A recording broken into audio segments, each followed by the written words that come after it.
ভিডিঅ'ৰ থাম্বনেইল আৰু টাইটেল দেখি আপোনালোকে নিশ্চয় গম পাইছে ভিডিঅ'টো কেনে ধৰণৰ হ'বলৈ গৈ আছে। কেবিনেটত বহুত কেইটা গুৰুত্বপূৰ্ণ সিদ্ধান্ত গ্ৰহণ কৰিলে। আজিৰ ভিডিঅ'টোৰ জৰিয়তে আপোনালোকক জনাবলৈ গৈ আছো ভিডিঅ'টো বহুত বেছি দীঘলীয়া নহয়, আপোনালোকে শেষলৈকে চাব বুলি আশা কৰিলো।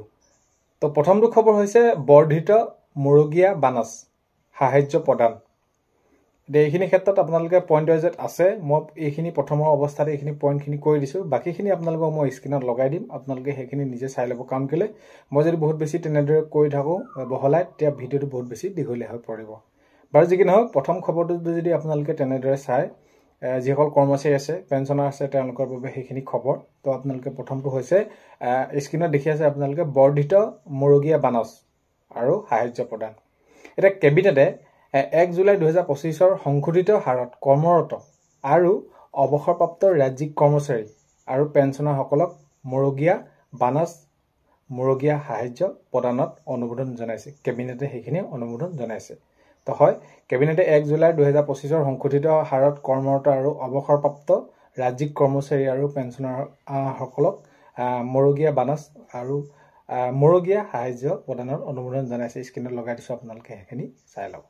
তাৰ তলৰ পইণ্টটো যদি আপোনালোকে চায়, তেনেহ'লে অক্টোবৰ মাহৰ 58% সংশোধিত মুৰগীয়া বানাস আৰু মুৰগীয়া সাহায্য 2025 চনৰ নৱেম্বৰৰ পৰা পৰিশোধ কৰা হ'ব আৰু জুলাইৰ পৰা 3 মাহৰ বকেয়া সমান কিস্তিত পৰিশোধ কৰা হ'ব। তো এইখিনি ক্ষেত্ৰত তেনেদৰে সেইখিনি কৰ্মচাৰী আৰু যিসকল পেঞ্চনাৰ আছে তেওঁলোকৰ বাবে এইখিনি পইণ্টটো আছে। আপোনালোকে সেইখিনি স্ক্ৰীনত লগাই দিছোঁ, আপোনালোকে নিশ্চয় চাওক। হয়, অক্টোবৰ মাহৰ 58% সংশোধিত মুৰগীয়া বানাস আৰু মুৰগীয়া সাহায্য 2025 চনৰ নৱেম্বৰ পৰা পৰিশোধ কৰা হ'ব আৰু জুলাইৰ পৰা 3 মাহৰ বকেয়া সমান কিস্তিত পৰিশোধ কৰা হ'ব। এইখিনি আপোনালোকে পইণ্টকেইটা। আৰু বাকী যিসমূহ পইণ্ট আছে মই আপোনালোকক দেখাই দিছোঁ স্ক্ৰীনত, আপোনালোকে সেইখিনি বহলাই পিনি চাব পাৰিব। নেক্সটটো পইণ্ট আছে ৰাজ্যিক ৰাজহুৱা প্ৰতিষ্ঠানৰ বাবে এক নতুন পৰিসৰ। ৰাজ্যিক ৰাজহুৱা প্ৰতিষ্ঠানৰ বাবে এক নতুন পৰিসৰ।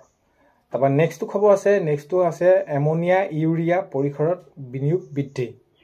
এমনিয়া ইউৰিয়া পৰিসৰত বিনিয়োগ বৃদ্ধি সেইখিনি কেনেদৰে হ'ব তলত আপোনালোকে দেখিছে, সেইখিনি সকলোখিনি ডিটেইলছত দিয়া আছে। নেক্সটটো আছে অসমৰ যুৱ সবলীকৰণ। অসমৰ যুৱ সবলীকৰণৰ ক্ষেত্ৰত কি পদক্ষেপ লয়, কেনেদৰে লয়, সেইখিনি তলতে দিয়া আছে। আৰু নেক্সটটো খবৰ হৈছে মহিলা আৰু শিশুৰ বিকাশ সুনিশ্চিতকৰণ। মহিলা আৰু শিশুৰ বিকাশ সুনিশ্চিতকৰণৰ ক্ষেত্ৰত কেনেদৰে কিসমূহ পইণ্ট আছে আপোনালোকে তাতে চাই লওক। এতিয়া নেক্সটটো খবৰ হৈছে লক্ষ্য দক্ষতাপূৰ্ণ অসমৰ মানৱ সম্পদ। তো পইণ্টখিনি আপোনালোকে সেইখিনি তাতে দেখিছে, আপোনালোকে চাই ল'ব। নেক্সটটো খবৰ হৈছে 2025 আৰু 26 যুৱবৰ্ষৰ বাবে 2025 আৰু 26 যুৱবৰ্ষৰ বাবে নিযুত মইনা আঁচনি অনুমোদন। তো কেবিনেটে সেইখিনি অনুমোদন জনাইছে নিযুত মইনা আঁচনি। তো নিযুত মইনা আঁচনিৰ ক্ষেত্ৰত আপোনালোকে সবিশেষ সকলো গমেই পায়। হয়, 2025 আৰু 26 বৰ্ষৰ বাবে নিযুত মইনা আঁচনি অনুমোদন জনাইছে। তাৰপৰা নেক্সটটো পইণ্ট যদি চাই, একেবাৰে শেষৰ পইণ্টটো আপোনালোকে অসমৰ গৌৰৱোজ্জ্বল ঐতিহ্য সংৰক্ষণ। অসমৰ গৌৰৱোজ্জ্বল ঐতিহ্য সংৰক্ষণ। তো এইখিনিয়ে আছিলে কেবিনেটত সিদ্ধান্ত গ্ৰহণ কৰা খবৰসমূহ। তো এইখিনি আপোনালোকক জনালোঁ। ভিডিঅ'টো আপোনালোকে শেষলৈকে চোৱাৰ বাবে বহুতেই বেছি ধন্যবাদ। এইখিনিতে আপোনালোকক এটা অনুৰোধ কৰিম, চেনেলটোলৈ নতুনকৈ যিসকল আহিছে চেনেলটো ছাবস্ক্ৰাইব কৰাৰ লগতে কাষতে থকা বেল আইকনটো প্ৰেছ কৰি অল কৰি থ'ব, যাতে নতুন এটা ভিডিঅ' দিয়াৰ লগে লগে আপোনালোকে আগতীয়াকৈ চাবলৈ পায়।